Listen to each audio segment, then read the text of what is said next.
penelitian. Artinya kita sudah tahu di pertemuan awal dulu bahwa setiap penelitian itu pasti membutuhkan data. Juga kalau kalian mungkin sudah lihat di contoh-contoh jurnal yang kalian analisis, di sana pasti ada penjelasan tentang pengumpulan data, data yang digunakan. Berdasarkan data didapat hasil begini, dapat simpulan begini, ada tabel data, ada diagram, ada apa namanya, mungkin kutipan-kutipan dari wawancara dan sebagainya. Itu semua adalah data penelitian. Nah, apa sih data penelitian? Bagaimana pengumpulannya? Itulah yang akan kita bahas dalam pertemuan kali ini. Seperti biasa, bila ada pertanyaan bisa langsung di apa namanya disampaikan melalui kolom chat.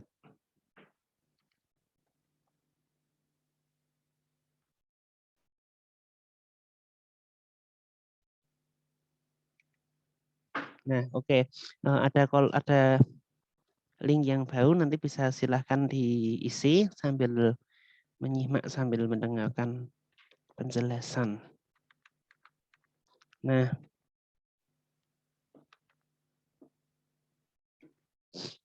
yang pertama kita ingin tahu adalah variabel dan hipotesis. Kita akan belajar dulu mengenal apa itu variabel dan apa itu hipotesis.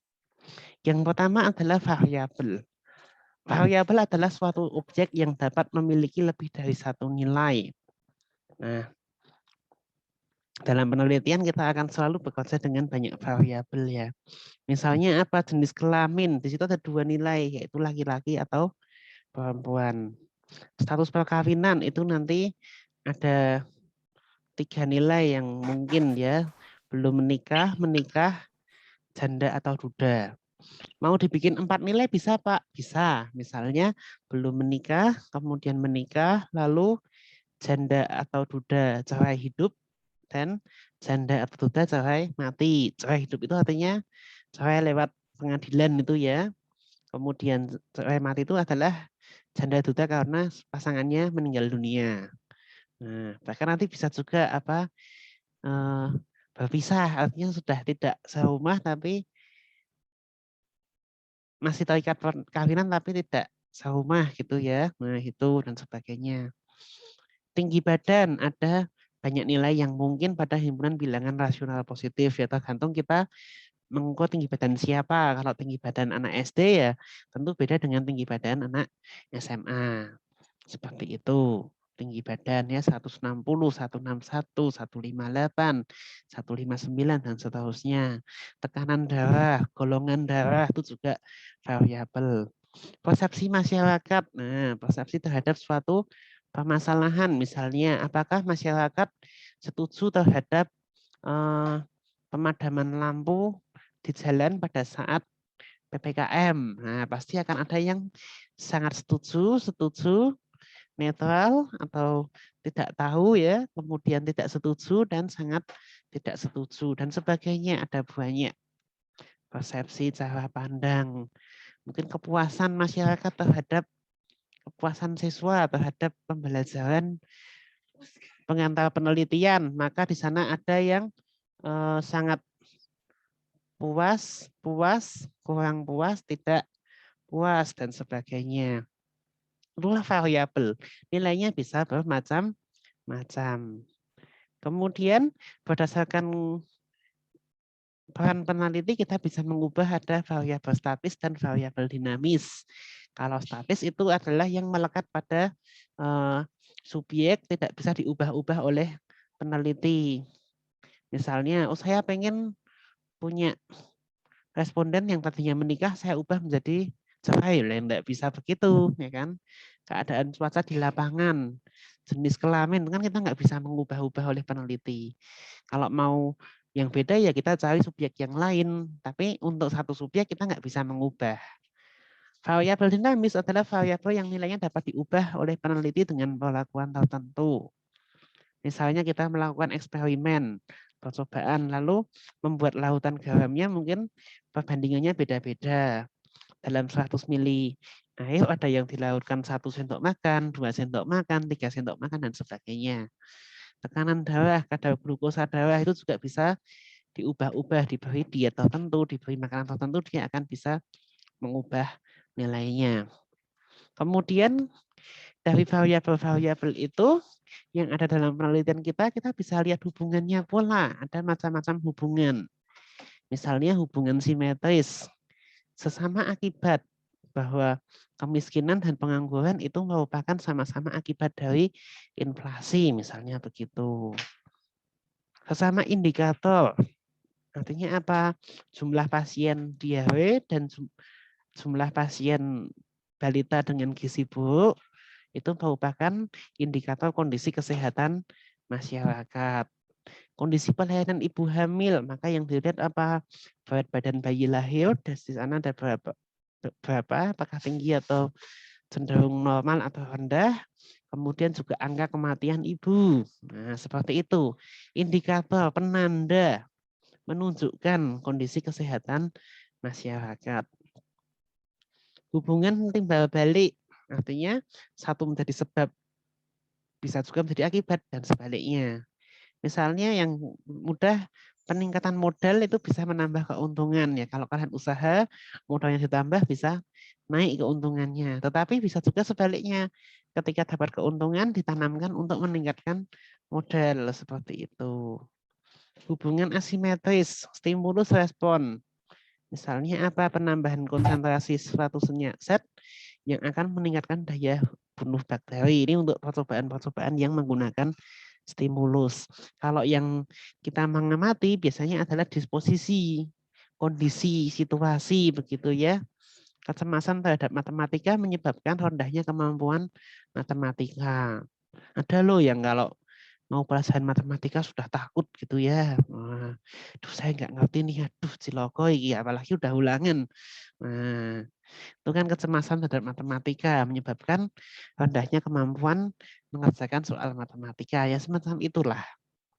Nah, peranan variabel itu bisa, kalau dalam penelitian-penelitian yang bersifat eksperimen atau pengamatan, kita akan bedakan menjadi 3, yaitu variabel independen, variabel dependen, dan variabel kontrol. Independen artinya nilainya diubah-ubah secara sengaja, baik sesuai kemauan peneliti kalau kita percobaan, maupun sesuai kondisi sampel kalau kita pengamatan atau pembuatan kuesioner. Nah, dependen itu nilainya berubah sebagai akibat perubahan variabel independen. Kontrol yang berada variabel dependen, maaf ini ya, ini dependen ya harusnya ya. Namun pengaruhnya sengaja dinetralkan. Nah, contohnya di samping itu ya, kalian bisa lihat. Penelitiannya adalah penggunaan sisa limbah X untuk menyuburkan tanaman. Limbahnya apa? Nggak tahu. Variabel bebasnya adalah konsentrasi atau kadar limbah X.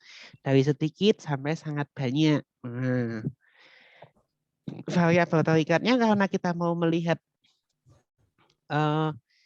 apa namanya, menyuburkan tanaman, berarti tanaman yang subur cirinya apa? Oh, pertumbuhannya, maka tinggi tanamannya bagaimana, jumlah daunnya, diameter batangnya, dan sebagainya. Kemudian variabel kontrolnya apa? Faktor-faktor lain yang mempengaruhi pertumbuhan tanaman, tapi sengaja kita kendalikan. Misalnya di situ ada suhu lingkungan, intensitas cahaya matahari, penyiraman, dan lain sebagainya. Nah, itu mengenai jenis-jenis variabel.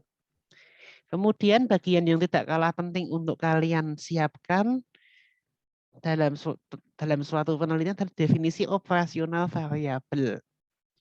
Apa itu? Nah, peneliti harus dapat menentukan definisi operasional variabel yang digunakan dalam penelitian. Maka dia dapat melihat hasil-hasil penelitian sebelumnya maupun mengambil definisi dari otoritas, dari undang-undang, dari para ahli, dan sebagainya. Definisi operasional ini akan berpengaruh terhadap pengumpulan data dan hasil analisisnya. Contohnya begini, mungkin kalian sudah sering mendengar ya, berapa sih penduduk DIY yang miskin gitu misalnya. Kalau yang ditanya miskin itu adalah yang menerima raskin, tentu akan beda dengan orang miskin yang menerima apa namanya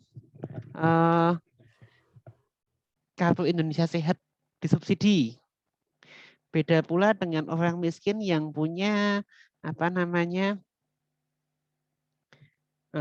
jaminan untuk masuk sekolah itu ya, yang apa KMS itu ya, kartu menuju sejahtera. Beda juga mungkin dengan yang bisa mencari surat keterangan tidak mampu. Nah, kenapa jumlahnya bisa beda-beda? Tentunya karena definisi operasionalnya beda-beda. Nah, syaratnya untuk menjadi penerima PKH, program-program harapan, dengan penerima raskin, dengan penerima apa namanya subsidi untuk BPJS itu kan mungkin beda-beda, sehingga ya nanti datanya akan beda-beda. Contoh yang lain yang lebih sederhana, ketika kita mengatakan orang dewasa itu usia berapa sih? Nah, kalau dalam kehidupan sehari-hari biasanya dibilang, oh sudah punya KTP, sudah dewasa. Nah, mungkin kalian ada nggak yang udah punya KTP belum ya? Nah, oh, ada juga yang mengatakan 21 itu sudah dewasa, 21 tahun. Karena apa? Menurut undang-undang yang sudah 21 tahun itu bisa melakukan tindakan hukum sendiri. Kemudian kalau menurut obat, kalau kalian baca di bungkus obat itu ya, kalau minum obat ada petunjuk anak-anak 6 sampai 12 tahun, dewasa ada 12 tahun ke atas. Nah, ini kan beda. Nah, mana yang digunakan ya tergantung dari penelitian kalian. Yang mana gitu. Itu yang harus di apa namanya? Pahami supaya tidak nanti menimbulkan kebingungan saat mengumpulkan data. Nah, contohnya ini ada Mr. A, Mr. B, Mr. C. Mr. A ini single, penghasilannya cuma 1 juta per bulan. Dia kos dan tidak punya kendaraan. Nah, Mr. B dia menikah tapi punya 2 anak. Jadi ada 3 orang tanggungannya di situ ya. Ada istri dan anak-anaknya. Penghasilan 1,2 juta per bulan. Rumahnya ngontrak. Kendaraannya udah tua ya, tahun 2006 dipakai untuk ngojek. Nah, Mr. C itu duda. Penghasilannya 600.000 per bulan doang. Tapi dia punya rumah warisan tipe 45. Nah, mana yang miskin? Ini tergantung dari definisi operasional kita. Apakah penghasilan yang kecil itu berarti lebih miskin ketimbang yang penghasilan besar? Atau kita melihat dari kepemilikan aset. Orang miskin tuh ya dia nggak punya rumah, nggak punya kendaraan. Seperti itu. Ini mana yang kita gunakan untuk operasional. Nah, kemudian hipotesis dan jawaban sementara masalah penelitian dan dugaan yang dibuat peneliti terkait variabel dalam penelitiannya. Nah, jadi ketika kita punya masalah penelitian, kadang-kadang kita menyusun hipotesis, membuat dugaan-dugaan. Misalnya kalian sampai rumah, kemudian tidur ya, gitu. Kemudian malam sore ketika bangun ya, habis pelajaran gitu, nggak ada ekstra, kemudian bubuk siang gitu ya. Lalu bangun-bangun loh, kok lampunya mati, kok gelap semua gitu. Nah, terus apa nekan sakral lampu kok nggak nyala gitu. Nah ini kenapa ya? Maka biasanya kita akan muncul dugaan, oh jangan-jangan lampunya mati, atau kabelnya yang putus, atau apa namanya, memang ada pemadaman listrik di kampung satu daerah, atau mungkin yang kalau listriknya pakai pulsa ya pulsa listriknya habis gitu ya, belum beli apa namanya token, belum beli pulsa listrik gitu, atau mungkin yang pakai rekening ya rekeningnya belum dibayar maka diputus. Itu kan dugaan-dugaan. Lalu kita mencari mana dugaan yang didukung oleh data. Misalnya kita tengok nih kabel lampu di luar, loh lampu di luar juga mati. Nggak mungkin kalau semua lampunya mati. Berarti ini pasti masalah dengan tidak mungkin masalah di lampu atau kabelnya. Coba keluar, lihat lampu di tetangga. Lampu tetangga mati juga. Oh, berarti ada pemadaman. Lah, kok lampu saya mati, lampu tetangga nggak mati? Nah, jangan-jangan di rumah saya yang bermasalah. Oh, rekening listriknya udah bayar belum? Tanyalah sama kakak atau sama mama, sama bapak. Udah bayar rekening listrik belum? Oh iya, belum. Nah, berarti ketemulah jawabannya. Dengan cara yang sama pula peneliti menyusun hipotesis ya, membuat dugaan-dugaan, membuat jawaban sementara. Lalu nanti ketika dibuat hipotesis, data yang dikumpulkan digunakan untuk menguji apakah data itu mendukung hipotesisnya atau sebaliknya data itu berlawanan dengan hipotesis kita. Nah, seperti itu. Penelitian digunakan untuk menguji apakah hipotesis didukung oleh data. Nah, tidak semua penelitian itu memerlukan hipotesis. Hipotesis lebih banyak digunakan dalam penelitian kuantitatif yang bersifat pembandingan, korelasional atau hubungan, dan sebagainya. Kalau yang kualitatif jarang pakai hipotesis. Nah, itu tentang variabel dan hipotesis. Bila ada pertanyaan sampai sini, dipersilahkan bertanya dulu.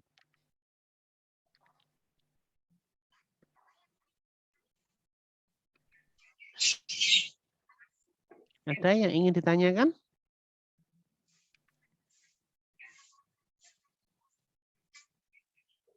Silakan.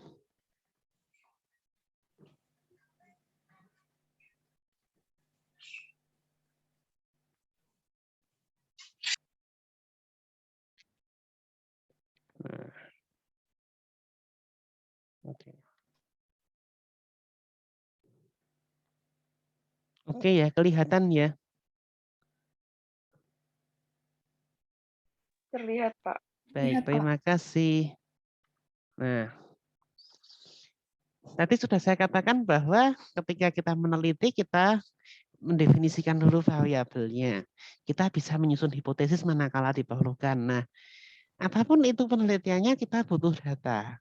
Data itu kita kumpulkan, kita olah, kita analisis, dan nantinya kita gunakan untuk mengambil simpulan.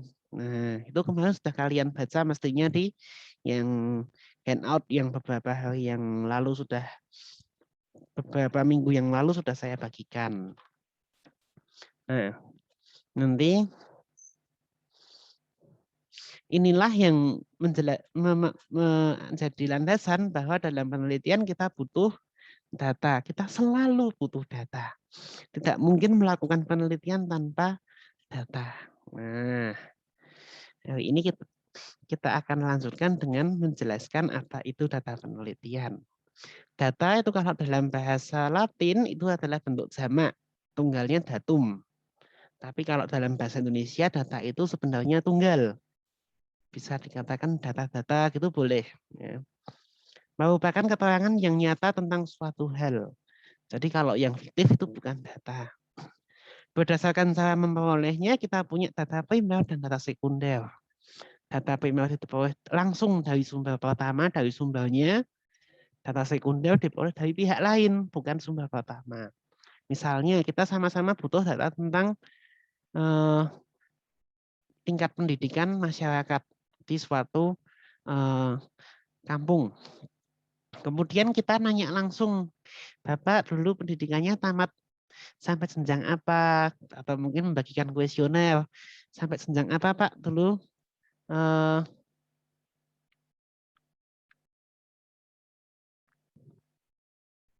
Sampai jenjang apa dulu? Ininya apa namanya?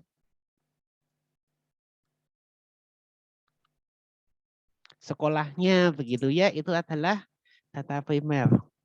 Data sekundernya gimana? Kita nggak nanya ke orangnya, tapi kita nanya misalnya ke ketua RT, Pak di sini bisa pinjam data pendidikan warga atau ke kelurahan, ke balai desa, minta data monografi, mau lihat Pak data pendidikan warga di sini, semacam itu data sekunder.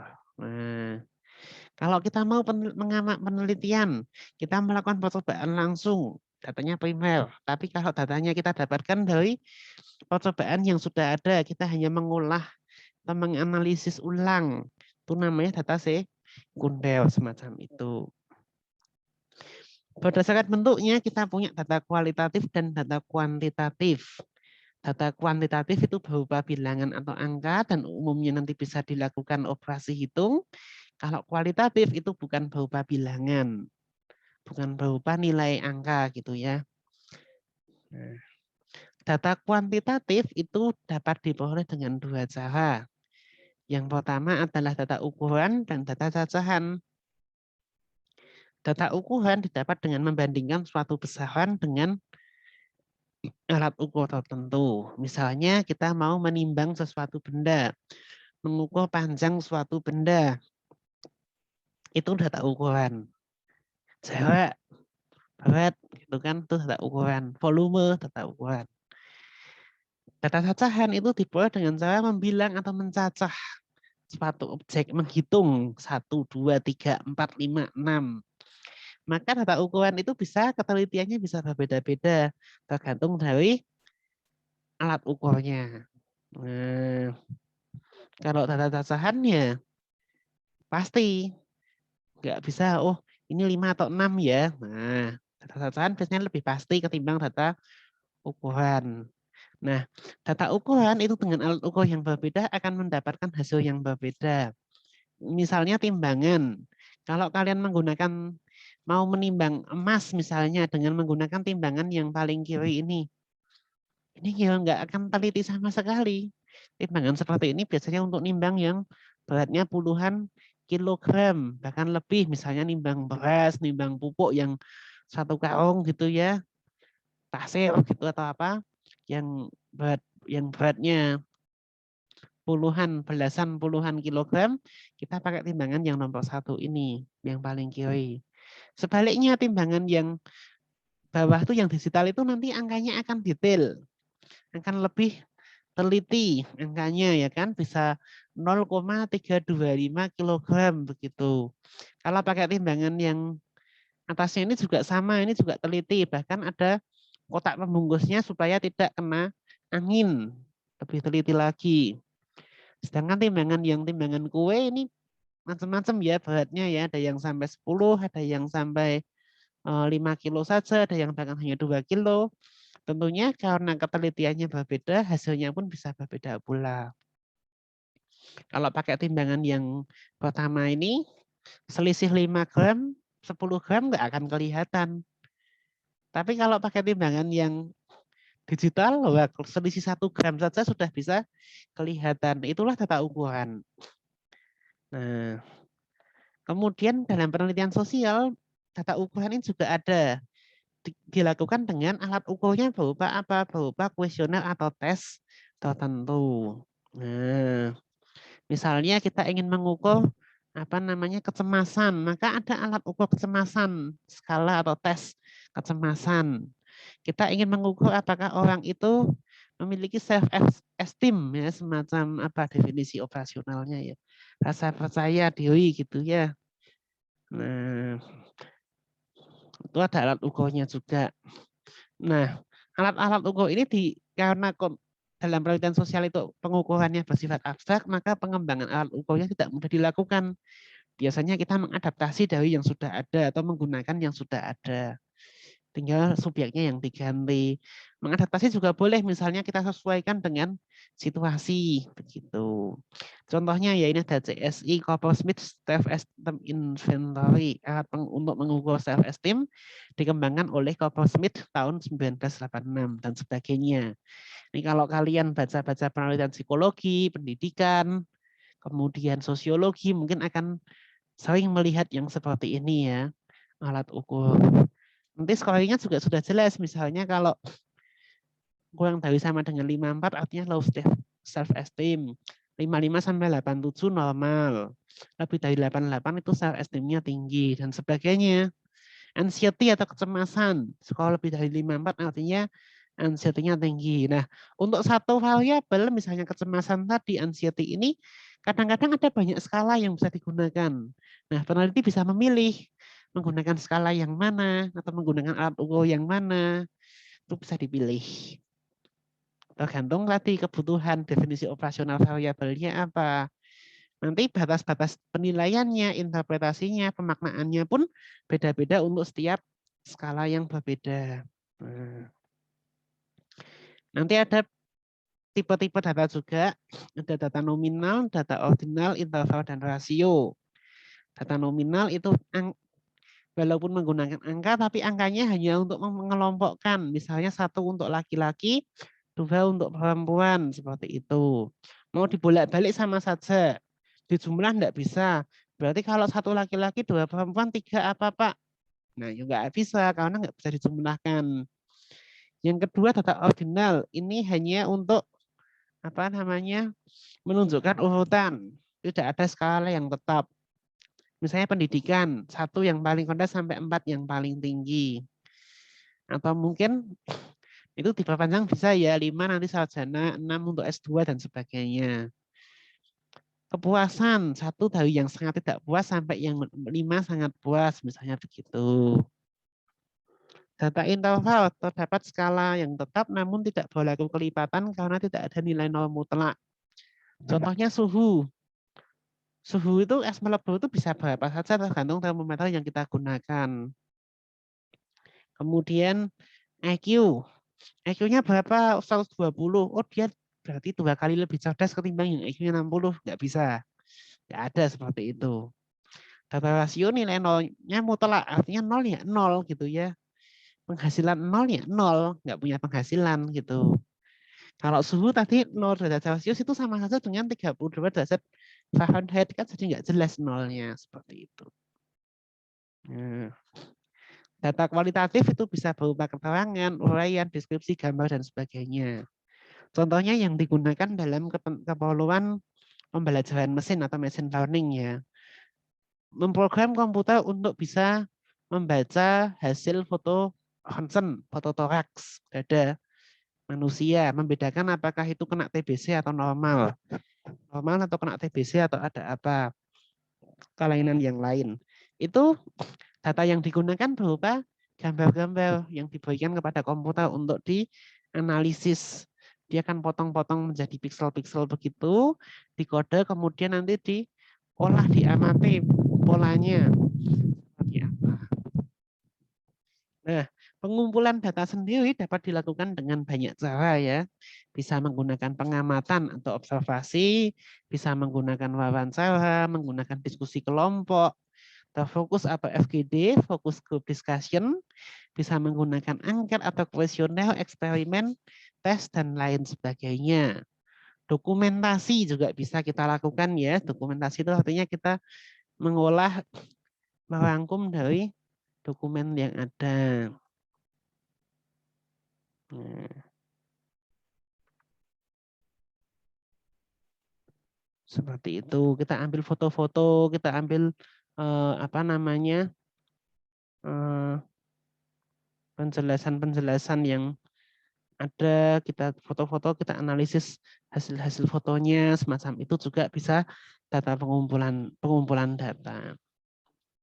Nah, begitu. Apakah ada yang sampai sini dulu? Detailnya nanti akan kita berikan setelah PTS. Jadi bahan untuk nanti penilaian tengah semester sampai di pertemuan ini. Nanti slide-nya saya share. Silahkan kalau ada pertanyaan yang ingin disampaikan, boleh.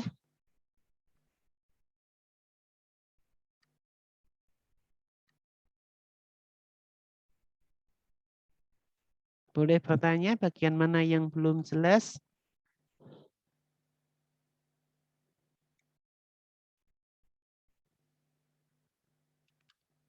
Seperti biasa mau nyalakan mic boleh, mau apa namanya pakai chat juga dipersilahkan.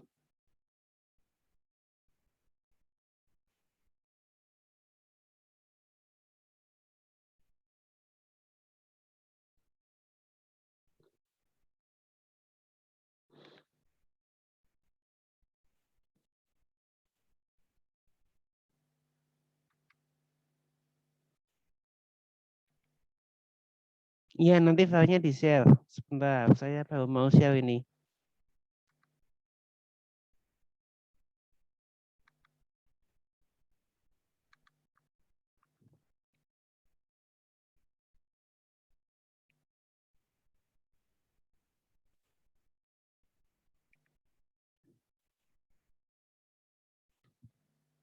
Silakan kalau ada pertanyaan, ada bagian yang meragukan atau bagian yang belum jelas.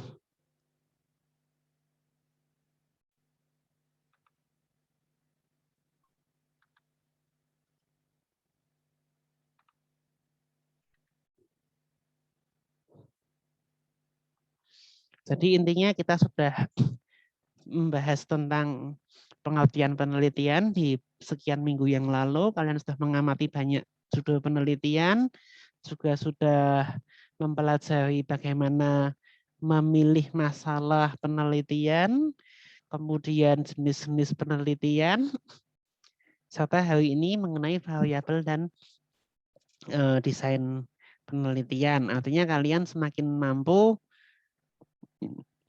punya gambaran kalau mau melakukan penelitian, oh berarti masalahnya harus jelas, harus penting, harus dibatasi. Spesifik apa yang mau diteliti. Jenis penelitiannya harus jelas, apakah saya mau buat penelitian kualitatif atau kuantitatif, ya, dan sebagainya. Iya, materi PTS-nya nanti semua yang sudah diberikan sampai di sini, sampai hari ini. Minggu depan masih ketemu untuk konfirmasi. Oke, mengenai tipe data nominal, ordinal tadi ya. Nominal itu artinya kita kadang-kadang menggunakan angka, tapi angka itu hanya untuk memudahkan pengelompokan. Tidak bisa dijumlah, tidak bisa dihitung apa-apa, hanya bisa untuk mengelompokkan lah. Contohnya misalnya begini. Golongan darah A diberi angka 1, golongan darah B diberi angka 2, golongan darah C diberi angka 3, golongan darah C, enggak ada golongan darah C, golongan darah AB diberi angka 3, golongan darah O diberi angka 4. Nah, maka kita bisa menghitung, oh yang golongan darah A ada sekian, golongan darah B ada sekian. Tapi bisa dijumlah enggak? Kalau gitu 1 tambah 3 berapa? 4. Berarti kalau golongan darah A ditambah AB jadi O. Enggak bisa. Bisa nggak kita bandingkan mana yang lebih tinggi? Oh, golongan darah O itu kodenya 4, berarti dia lebih tinggi ketimbang yang lain. Enggak juga gitu. Jadi angkanya semata-mata hanya untuk menggolongkan, untuk mengelompokkan seperti itu. Apakah jelas?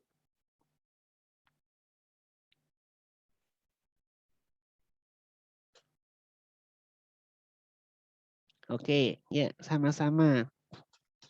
Silahkan konfirmasi yang belum jelas, intinya materi UTS-nya sampai dengan ini. Tolong walaupun cuma sekali dua kali kalian baca, nanti yang tugas kelompok itu akan saya kembalikan supaya bisa dilihat-lihat juga yang tugas kelompok yang tokoh-tokoh. Kalau yang jurnal nanti sebenarnya kalau kalian udah mengerjakan itu, kalian udah tahu lah bagian-bagiannya apa, itu nanti sama dengan itu yang kita munculkan. Soalnya pilihan ganda, bukan uraian, aman. Nah, untuk materinya, ya sebenarnya yang sudah diberikan tiap minggu itu mestinya ada, tapi ya nanti coba saya lihat lagi. Intinya ya, rangkumannya kan ada dua kali rangkuman, kemudian sisanya slide itu 3 slide sama tugas kalian itu sebenarnya materinya. Ya nanti coba kalau memungkinkan saya jadikan satu nanti bisa saya share, tapi ya coba lihat dulu nanti. Soalnya berapa banyak? Soalnya 35. Kalau kalian sudah, soalnya 35 pilihan ganda semua, waktunya 1 jam. Kalau kalian sudah pernah baca semua materinya, sudah paham, mestinya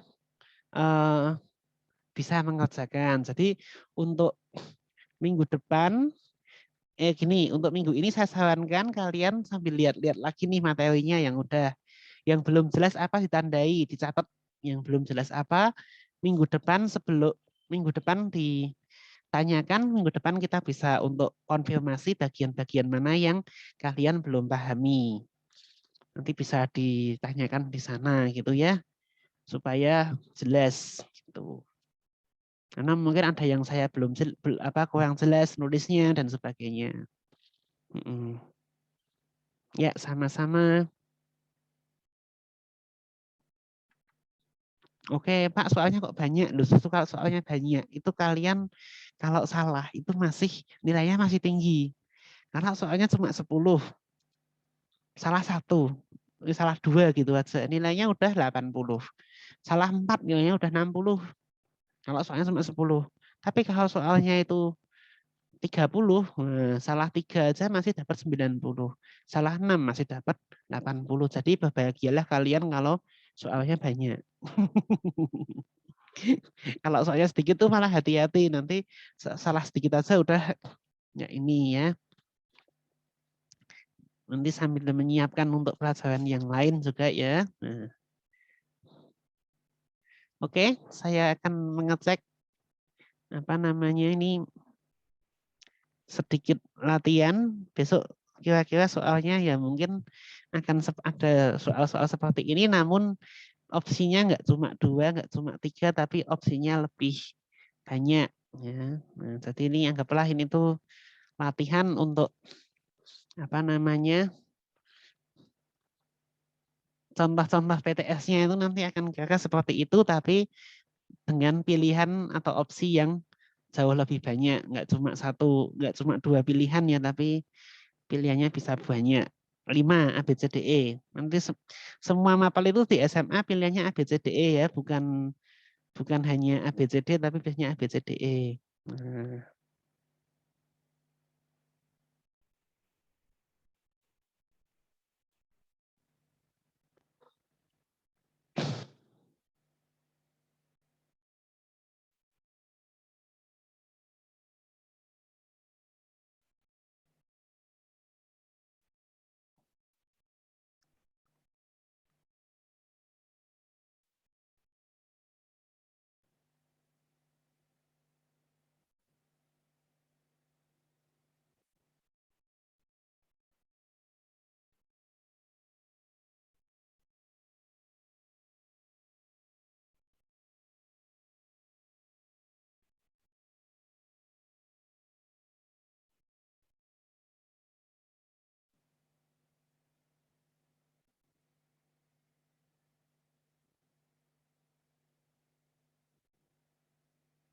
Nah, soalnya hilang.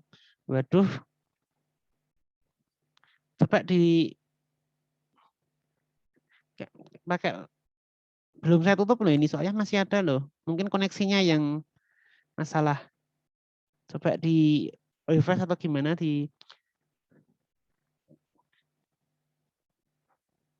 jangan keluar dari Zoom. Kalau keluar masuk lagi nanti mungkin nggak muncul soalnya, nggak apa-apa. Oke, mungkin saya bacakan aja, nanti kalau yang tidak bisa jawab di situ, jawab di chat nggak apa-apa. Nomor 1 itu dalam suatu penelitian dikumpulkan data tinggi tanaman dan banyaknya daun. Data ini tergolong titik-titik, data kualitatif atau data kuantitatif. Nah,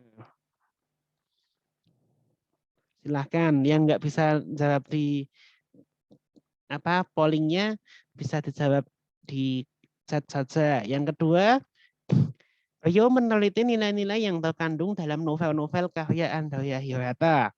Untuk itu, ia harus membaca novel-novel tersebut. Data yang diperoleh dari membaca novel tersebut merupakan titik-titik-titik. A, data primer atau B, data sekunder. Nah, silakan. Jadi pertama tadi adalah pilihannya yang ini adalah data primer atau data sekunder. Rio meneliti nilai-nilai yang terkandung dalam novel karya Andrea Hirata. Untuk itu ia membaca novel-novel itu. Nah, data yang diperoleh dengan membaca novel itu merupakan apa? Data primer atau data sekunder. Nah, kemudian Yang nomor 3, ingin diketahui apakah peningkatan panjang lengan kincir dapat meningkatkan laju perputaran kincir pada kondisi kecepatan angin yang sama. Jadi ini penelitiannya sedang mengembangkan model untuk kincir angin gitu ya. Nah, yang ditanyakan variabel bebas pada penelitian ini adalah titik-titik. Apakah panjang lengan kincir atau laju perputaran kincir atau kecepatan angin? Yang mana? Nah,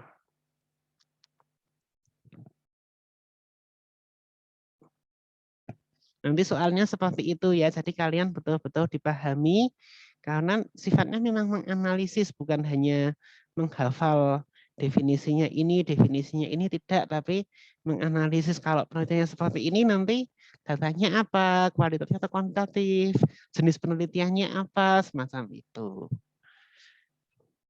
Besok saya bagi kayak gini lagi minggu depan ya untuk latihan apa namanya persiapan PTS.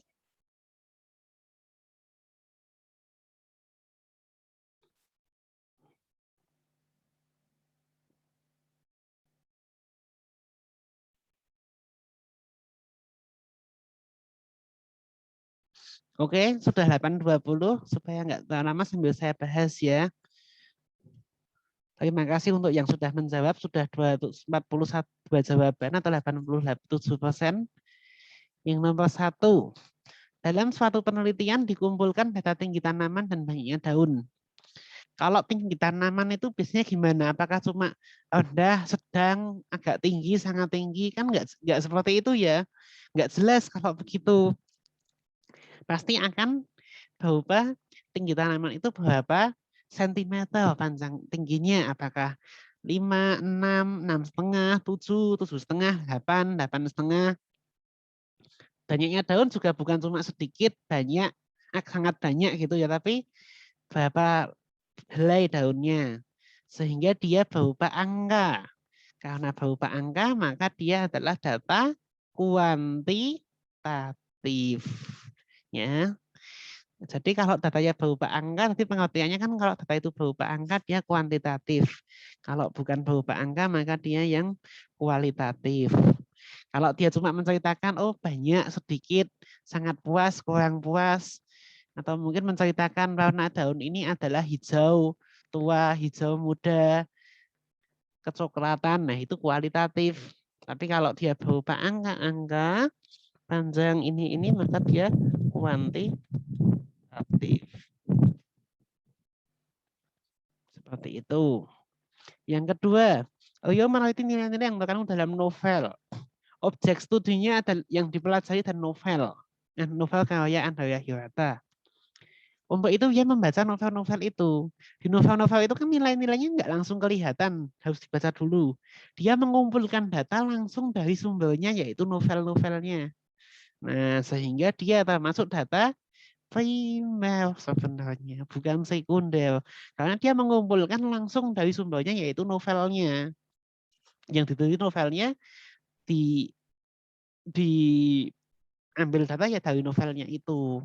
Kalau yang diteliti individu atau orang ya ditanyai langsung orangnya, itu primer. Sekunder itu dari data dari tempat lain. Jadi bukan setiap membaca sumber berarti dia adalah sekunder, tidak. Kalau dia yang diamati memang novel ya data primer tetepan. Data sekundernya apa? Misalnya sudah ada yang mengumpulkan lalu dia hanya merekap atau mengolah ulang, analisis ulang, itu data sekunder. Seperti itu. Jadi yang nomor 1 tadi jawaban yang tepat adalah data kuantitatif. Nomor 2 yang tepat adalah data primer karena diambil langsung dari sumbernya. Tapi kalau sudah dikumpulkan orang lain, dia hanya menggunakan ulang, itu yang dinamakan data sekunder. Nah, nomor 3 ini yang agak rumit ya. Ingin diketahui apakah peningkatan panjang lengan kincir dapat meningkatkan laju perputaran kincir pada kondisi kecepatan angin yang sama.